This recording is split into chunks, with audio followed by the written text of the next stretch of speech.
All right, that's it for news around the Twitterverse. It's time to jump into one of my favorite segments of the show, and that is DM and player tips. Number one, DM tip.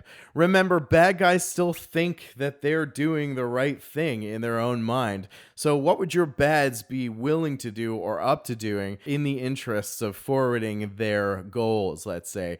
You know, I find bad guys are far more exciting to play when they're done so with the lens that what they want to do is effectively what they believe has to be done. And that puts you in the shoes of a big bad to continue to work in the environment and create plots and machinations that are designed to help achieve their ultimate goal. DM tip number two, if you are streaming your game, set it up and let it go. Don't get bogged down in the technology. Do the best you can. It'll improve as you gain more practice and you start to understand the technology yourself. But make sure that you never let the tech kind of run away with the game experience. Set it up, let it go, and then focus on the game that you're delivering to the audience that comes in to see you play or play with you every week. As we mentioned earlier, make sure to plan a session zero. DM tip number three, plan that session zero. Make sure you set up things like character creation, expectations for the game, what campaign setting, the type of campaign you'll be running, what your expectations are for player interactions, rules, challenges, teamwork-based collaboration, all that good stuff to make sure that everybody comes in with the same understanding of how that game should roll out.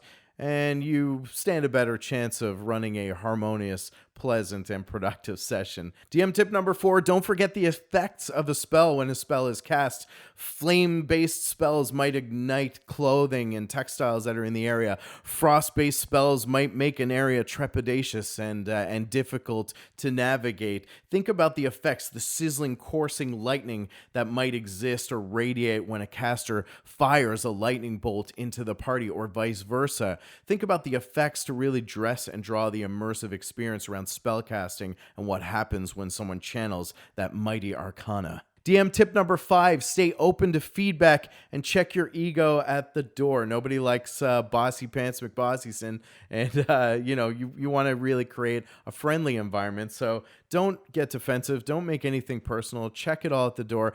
Stay open to feedback and welcome that feedback, because that's really the best way to continuously improve as either a player or a DM for that matter. DM tip number six, more of a luxury really. Sometimes I can do this and sometimes I can't, but try to block 30 minutes before every session to just sit down, check your notes, get in the space, get in the mode.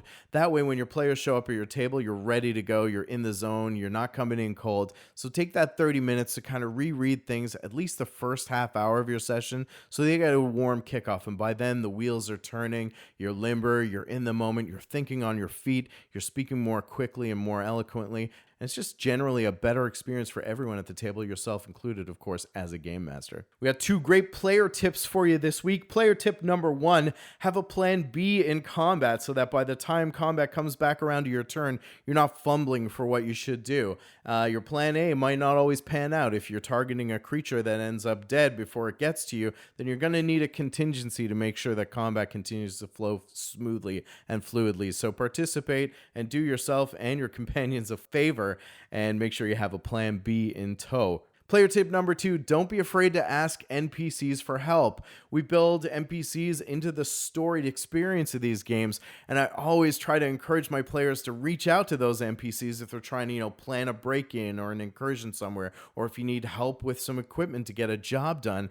Feel out the environment and go back to NPCs that you've worked with. You might be surprised with what your DM has in store for your interactions with those NPCs, and they might be able to help you out in new, interesting ways in meeting your goals in-game. So don't forget to check in with your NPCs when you got work to get done.